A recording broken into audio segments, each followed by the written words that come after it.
आदरणीय सभापति जी, इमरजेंसी में लोगों के अधिकार छीन लिए गए, देश के हजारों लोगों को जेलों में ठूंस दिया गया, न्यायपालिका का गला दौड़ दिया गया, अखबारों की स्वतंत्रता पर ताले लगा दिए गए। इतना ही नहीं, कमिटेड जुडिशरी, इस विचार को उन्होंने पूरी ताकत दी। और इतना ही नहीं, जिस जस्टिस एच.आर. खन्ना ने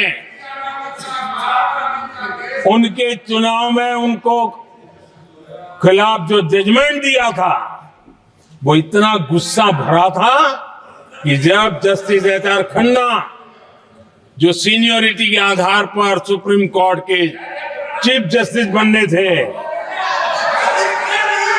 जिन्होंने संविधान के सम्मान करते हुए उस स्पिरिट से इंदिरा जी को सजा दी थी, उन्होंने मुख्य न्यायाधीश नहीं बनने दिया। ये संविधान और अलोकतांत्रिक प्रक्रिया नहीं।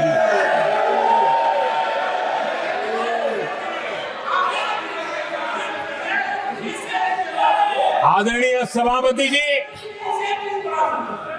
यहां भी ऐसे कई दल बैठे हैं जिनके मुखिया भी सारे जेल में हुआ करते थे। ये इनकी मजबूरी है कि वहां जाके बैठे हैं, उनको भी जेलों में ठूस दिया गया था।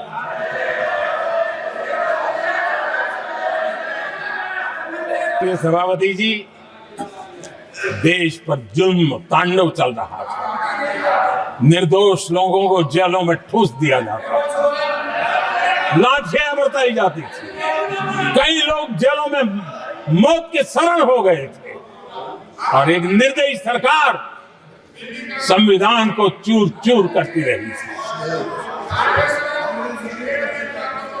आदरणीय सभापति जी, ये परंपरा यहां नहीं रुकी। जो परंपरा नेहरू जी ने शुरू की थी, जिसको दूसरे प्रधानमंत्री जी इंदिरा जी ने आगे बढ़ाया, क्योंकि खून मुंह पे लग गया था, और इसलिए राजीव गांधी जी प्रधानमंत्री बने।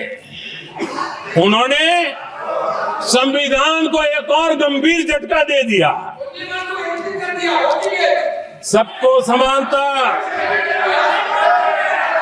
सबको समानता, सबको न्याय, उस भावना को चोट पहुंचाई। आदरणीय सभापति जी, आपको मालूम है, सुप्रीम कोर्ट ने शाहबानो का जजमेंट दिया था। एक भारत की महिला को न्याय देने का काम संविधान की मर्यादा और स्पिरिट के आधार पर देश की सुप्रीम कोर्ट ने दिया था।